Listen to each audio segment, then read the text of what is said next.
ukuthi Sundowns irishe kuma-finals 30-12 but inkululeko uma sesiye egamini first half asidlalanga kahle approach igame the way si-approach ngakhona si-respect Al Ahly kakhulu ngiya-understand we are playing away naye Al Ahly be-respect Sundowns kakhulu uma ungabheka the way bekudlalwa ngakhona because bekubonakala nje too tactical akekho umuntu obefuna ukwenza ama-mistake uma ungabheka iMamelodi Sundowns uyabona ba-overload lal side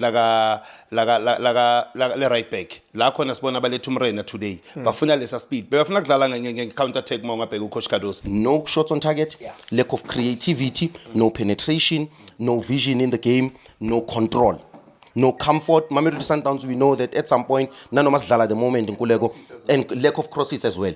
There's moments in the game where we play where we would dominate the game, look for spaces. If we are checker in the first half, Al Ahly had the game in their hands. With total football, there's somewhere where you sacrifice. But with those sacrifices, you also have to mention that even when you win, it might not be pretty to watch, but we accept the result because of where the club has been.